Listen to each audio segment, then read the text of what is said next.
ಆತ್ಮೀಯ H16 news ಅರ್ಥಾತ್ ಸಿದ್ದರಾಮಯ್ಯ ಸ್ವಾಗತ. ನಾನು ನಿಮ್ಮವ MI ಅಥವಾ ಮಲ್ಲಪ್ಪ ಜೋತವರ್. ಆತ್ಮೀಯರೇ, ಮತ್ತು ಗುಲ್ಲೆದ 45 ಶಾಸಕರು ನಮ್ಮ DKಶಿ ಅವರಿಗೆ ಬೆಂಬಲ ಆಗಿದ್ದಾರೆ. ಅವ್ರು ಮೀಟಿಂಗ್ ಮಾಡೋರು ಅದಾರ. ಮೀಟಿಂಗ್ ಮಾಡಿ ಒಂದು ವೇಳೆ ಸೇಮ್ ಮಾಡದೆ ಹೋದ್ರೆ ನೆಕ್ಸ್ಟ್ ವಿಚಾರ ನೋಡೋಣ ಅಂದರೆ BJP ಹೋಗ್ತಾ ಇದ್ದಾರಾ ಅನ್ನೋಂಥ ಪ್ರಶ್ನೆ ಇಲ್ಲಿ ಮುಖ್ಯ ಪ್ರಶ್ನೆ. ಅದರಲ್ಲಿ ಇನ್ನೊಂದು ಮಾತು ಬರ್ತದೆ ಆ ಸುದ್ದಿಯಲ್ಲೇ. ಇವತ್ತಿನ ಹೊಸ ಶಾಸಕರು ಇವ್ರ ಜೊತೆ ಕೂಡ್ಕೊಂಡಿದ್ದಾರೆ. 45 ಶಾಸಕರಾಗಿದ್ದಾರೆ. ಅಂದರೆ 66 BJP, 45 ಒಡೆದ ಕಾಂಗ್ರೆಸ್. ಎಷ್ಟಾಯಿತು? ಆಯ್ತಲ್ಲ, ಮೆಜಾರಿಟಿ 113. ಅಂದ್ರೆ ಇದರರ್ಥ ಏನಪ್ಪ, ಮುಂದೆ JDS ಕೊಡ್ಲಿ ಬಿಡ್ಲಿ ಅನ್ನೋ ಹಂಗೆ ಒಂದು ವಾತಾವರಣ ಕ್ರಿಯೇಟ್ ಮಾಡ್ತಾ ಇದ್ದಾರೆ ಅಂತ ಅನ್ನಿಸ್ತದೆ ಶಾಸಕ. ಇದು ಸುದ್ದಿ. ಇದು ಫೇಕ್ ಸುದ್ದಿಯೋ ರಿಯಲ್ ಸುದ್ದಿಯೋ ಗೊತ್ತಿಲ್ಲ. ಆದರೆ ಸ್ವತಃ DK ಶಿವಕುಮಾರ್ ಅವ್ರ ಮಾತುಗಳನ್ನು ಗಮನಿಸಿದಾಗ, ಅವ್ರು ಹೇಳಿದ್ದನ್ನು ಗಮನಿಸಿದಾಗ ಸ್ವತಃ ಹೇಳ್ಕೊಳ್ತಾರೆ ಅವರು.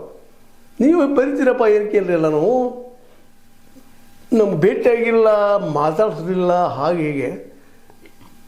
ಒಂದು ದಿನವೆಲ್ಲ ಮಾತಾಡಿದ್ದೀವಪ್ಪ ನಾವು. 2 ಗಂಟೆಗೂ ಹೆಚ್ಚು ಸಮಯವನ್ನು ನಾವು ಕಳೆದಿದ್ದೀವಿ ಮಾತಾಡಿಕೊಂಡು. ಒಂದು ದಿನ ಅಲ್ಲೇ ಕಳೆದಿದ್ದೀವಿ. ಅದನ್ನು ಮರುದಿನ ಹೇಳ್ತೀರಿ ಏನೋ ಮಾತಾಡಿಲ್ಲ ಅಂತ ಹೇಳ್ತೀರಿ ಪೇಪರ್ದವರು. ಏನು ಸುದ್ದಿ ನಿಮ್ಮದು ಅಂದ್ರೆ ನಮಗೆ ಅವ್ರು ಚಲೋ ಅದ್ರಿ ಅಂತ ಹೇಳ್ತಾರೆ. ಅದು ಇಲ್ಲಿ ಸುದ್ದಿ ಏನು ಬರ್ತಾಯಿದೆ? 45 ಜನ ಶಾಸಕರು ಉಳ್ಕೊಂಡು BJPಗೆ ಹಾರೋದು ಲೆಕ್ಕ ಮಾಡ್ತಾ ಇದ್ದಾರೆ, ಸೇಮ್ ಮಾಡದೇ ಇದ್ರೆ ಅಂತೇಳಿ. ಇಲ್ಲಿ ನೋಡ್ರಿ, ಅವ್ರ ಮಾತುಗಳು ಒಂದೊಂದು ಗಮನಿಸುತ್ತ ಹೋದಾಗ ನಿಮ್ಗೆ ಅನ್ನಿಸ್ತದನ ಇವರು BJPಗೆ 45 ಜನ ತೊಗೊಂಡು ಹೋಗ್ತಾರೆ ಅಂತೇಳಿ. ಒಂದು. ಎರಡನೇದು, 45 ಜನ ಶಾಸಕರು ಯಾರವರು? ನಿಜವಾಗಿಯೂ ಆ ಲಿಸ್ಟ್ ಅದನ್ನು ಎಲ್ಲಿದ್ದಾರೆ ಅವರು? ಅಷ್ಟು ಜನ ಬೆನ್ನು ಹತ್ತಾರೆ ಅನ್ನೋದು ನೂರಾರು ಪ್ರಶ್ನೆಗಳು. ಯಾಕಂದ್ರೆ ನಾವು ಹಿಂದಿನ ನಂಬರ್ಗಳು ನೋಡಿ ಹೇಳಬೇಕಾದ್ರೆ ಇವತ್ತು ಆಡಳಿತದಲ್ಲಿದ್ದಾರೆ ಕಾಂಗ್ರೆಸ್ನಲ್ಲೇ. ಕಾಂಗ್ರೆಸ್ ಆಡಳಿತದಾಗ ಬಿಟ್ಟು ಯಾಕೆ ಹೋಗ್ತಾರೆ 45 ಜನ ಅನ್ನುವಂಥದ್ದು. ಇರಲಿ, ಅವ್ರ ಅಭಿಪ್ರಾಯ ಸತ್ಯನ ತಿಳ್ಕೊಂಡು. ಆದರೆ ಸ್ವತಃ ನಮ್ಮ DKಶಿ ಅವ್ರಿಗೆ ಹೇಳ್ತಾ ಇದ್ದಾರೆ, ನೋಡ್ರಿ, ನಾನು ಮತ್ತು ಮುಖ್ಯಮಂತ್ರಿ ಸಿದ್ದರಾಮಯ್ಯ ಏನು ಮಾತನಾಡಿಕೊಂಡಿದ್ದೇವೆ ಎಂದು ನಿಮಗೆ ಗೊತ್ತಿದೆಯೇ? ನಿಮಗೇನು ಗೊತ್ತಿದೆ ನಾವೇನು ಮಾತಾಡ್ಕೊಂಡ್ವಿ ಅಂತೇಳಿ? ರಾಹುಲ್ ಗಾಂಧಿ ಮತ್ತು ಹೈಕಮಾಂಡ್ ಸಮ್ಮುಖದಲ್ಲಿ ಏನು ತೀರ್ಮಾನ ತೆಗೆದುಕೊಂಡಿದ್ದೇವೆ ಎಂದು ನಮಗೆ ಗೊತ್ತಿದೆ. ಅದನ್ನು ಬಹಿರಂಗವಾಗಿ ಚರ್ಚೆ ಮಾಡುವುದಿಲ್ಲ. ಏನು ಮಾತಾಡೋದು ನಮ್ಗೆ ಗೊತ್ತದಪ್ಪ. ನೀವು ಸುಮ್ಮನೆ ಸುದ್ದಿ ಹಬ್ಬಿಸ್ಬೇಡ್ರಿ, ಸುಳ್ಳು ಸುದ್ದಿಗಳನ್ನ ಅಂತ ಹೇಳ್ತಾ ಇದ್ದಾರೆ.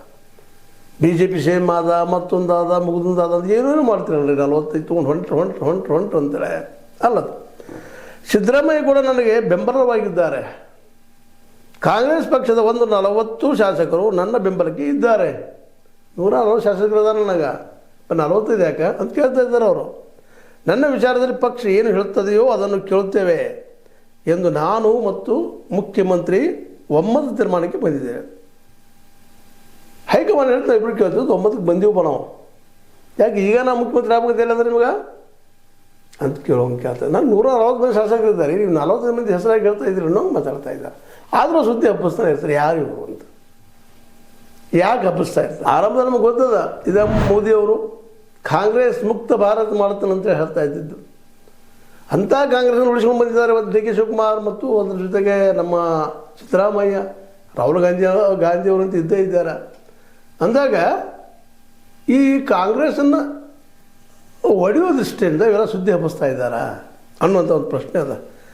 ಅಷ್ಟೇ ಅಲ್ಲ, ನಿಮ್ಮ ಶಾಸಕರಿಗೆ ಹೇಳ್ತಾರಲ್ಲ ಪ್ರಶ್ನೆ ಮಾಡಿದಾಗ ಹೇಳ್ತಾರೆ ಅವರು, ಶಾಸಕರಿಗೆ ಆಸೆ ಇರುತ್ತದೆ, ಅದರಲ್ಲಿ ತಪ್ಪೇನು?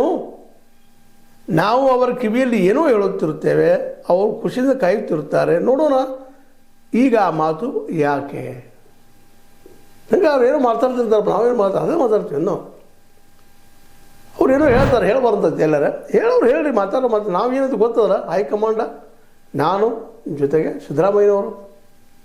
ಅಷ್ಟೇ ಅಲ್ಲ, ಮುಂದುವರಿತಾ ಹೋಗ್ತಾರೆ. ನಾವು ದೆಹಲಿಗೆ ಹೋಗುವುದೇ ರಾಜಕೀಯ ಪಕ್ಷ ಹಾಗೂ ಸರ್ಕಾರದ ಕೆಲಸಗಳಿಗೆ. ರಾಹುಲ್ ಗಾಂಧಿ ಅವರನ್ನು ನಾನು ಭೇಟಿಯಾಗಿಲ್ಲ ಎಂದು ಮಾಧ್ಯಮಗಳು ಬರೆದಿವೆ. ಒಂದು ದಿನ ಜೊತೆಯಲ್ಲಿ ಕುಳಿತು ಚರ್ಚೆ ಮಾಡಿರೋ ಛಾಯಾಚಿತ್ರ ಸಹಿತ ನೀವು ಮಾಧ್ಯಮಗಳು ವರದಿ ಮಾಡಿದ್ದೀರಿ. ಮರುದಿನ ಭೇಟಿ ಆಗಿಲ್ಲ ಎನ್ನುತ್ತೀರಿ. ಈ ವಿಚಾರದಲ್ಲಿ ಕಾಲವೇ ಎಲ್ಲದಕ್ಕೂ ಉತ್ತರ ಇಡ್ತದೆ. ನಾವು ಭೇಟಿ ಆಗಿರ್ತೀವಿ, ಮಾತಾಡ್ತೀವಿ. ಯಾಕೆ ನೀವು ಸುಳ್ಳು ವಾಪಸ್ ಆಗಿದ್ದೀರಿ? ನಾಯಕತ್ವ ವಿಚಾರದಲ್ಲಿ ನಮ್ಮಲ್ಲಿ ಯಾವುದೇ ಗೊಂದಲಗಳಿಲ್ಲ.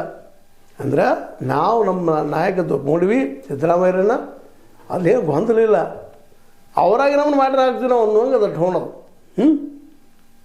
ಹೈಕಮಾಂಡ್ ಸೂಕ್ತ ಸಂದರ್ಭದಲ್ಲಿ ನಿರ್ಧಾರ ತೆಗೆದುಕೊಳ್ಳಲಿದೆ.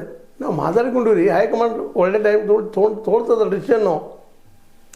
ಆ ತೀರ್ಮಾನಕ್ಕೆ ಬದ್ಧರಾಗಿದ್ದೇವೆ ಎಂದು ನಾನು ಮತ್ತು ಮುಖ್ಯಮಂತ್ರಿ ಹಲವು ಬಾರಿ ಸ್ಪಷ್ಟಪಡಿಸಿದ್ದೇವೆ. ಸೋನಿಯಾ ಗಾಂಧಿ, ರಾಹುಲ್ ಗಾಂಧಿ, ನಮ್ಮ ರಾಜ್ಯದವರೇ ಆದ AICC ಅಧ್ಯಕ್ಷ ಮಲ್ಲಿಕಾರ್ಜುನ ಖರ್ಗೆ ಅವರ ನಿರ್ದೇಶನದಂತೆ ನಾವು ಸಾಗುತ್ತೇವೆ. ಈ ವಿಚಾರದಲ್ಲಿ ಗೊಂದಲ ಸೃಷ್ಟಿಸುವುದು ಬೇಡ ಅಂದಿಗೆಲ್ಲ ಸ್ಪಷ್ಟ ಹೇಳಿದವರು. ಮತ್ತು 45 ಜನರ ಜೊತೆ ಮಾತಾಡ್ತಾರೆ, BJPಗೆ ಹೋಗ್ತಾರೆ, BJP CM ಆಗ್ತಾರೆ ಅನ್ನೋದು ನಿಮಗೆ ಒಪ್ಪಿಗೆ ಆಗ್ತದೆ? ಇದು ಸರಿ ಅನ್ನಿಸ್ತದೆ? ನಾನು ಕೇವಲ ಈಗ ಮಾತಾಡಿದ್ದು ಅವ್ರ ಮಾತುಗಳನ್ನಷ್ಟೇ ನಿಮ್ಮ ಮುಂದೆ ಇಡ್ತಾ ಇದ್ದೀನಿ.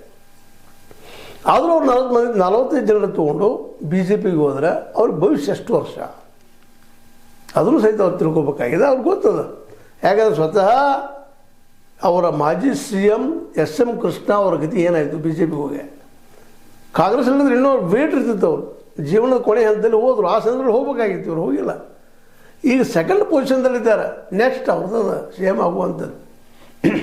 22ರಲ್ಲಿ ಗೆಲ್ಲುವ ಎಲ್ಲ ಸಾಧ್ಯಗಳಿದ್ದಾವೆ. ಯಾಕಂದ್ರೆ BJPಲಿ ಒಡಕುಗಳಿದ್ದಾವೆ. ಯಡಿಯೂರಪ್ಪರ ಒಂದು ಕಡೆ ಮುಖ, ವಿಜೇಂದ್ರ ಒಂದು ಕಡೆ ಇನ್ನೊಂದು ಕಡೆ ಮುಖ, ಯತ್ನಾಳರ ಒಳಗೆ ಬರ್ತೀನೋ ನಾ ಮಾಡ್ತೀನೋ ನನ್ನದೊಂದು ಮುಖ, ಇನ್ನುಳಿದವ್ರು ಮತ್ತು ಬೇರೆ ಬೇರೆ ಮುಖ, ಒಳಗೆ ಛಿದ್ರ ಇರೋದು. ಒಂದು ಮನೆಗೆ 8 ಬಾಗಿಲು 10 ಬಾಗಿಲು ಇದ್ದಂಗೆ ಅದಾವೆ.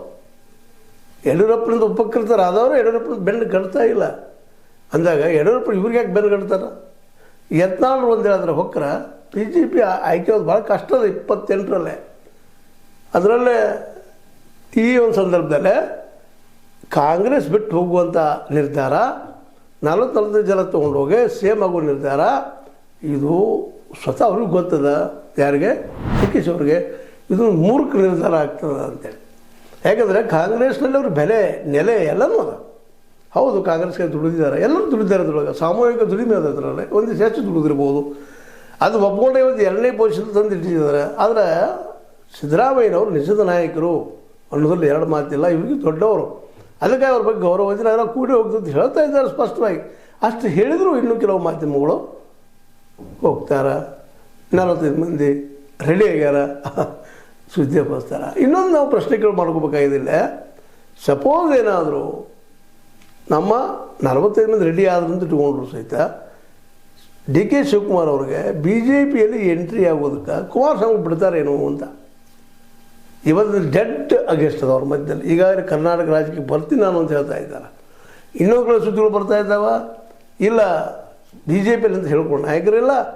ಎರಡರ ಮಧ್ಯದಲ್ಲಿ HD ಕುಮಾರಸ್ವಾಮಿಗಳು ದೇವೇಗೌಡ ಕೈಯಾಗ ಮುಂದಿನ ಚುನಾವಣೆಯ ಸಾರಥ್ಯ ಕೊಡ್ತೀವಿ ಅಂತ ಅವ್ರು ಚರ್ಚೆ ಮಾಡ್ತಾ ಇದ್ದಾರೆ.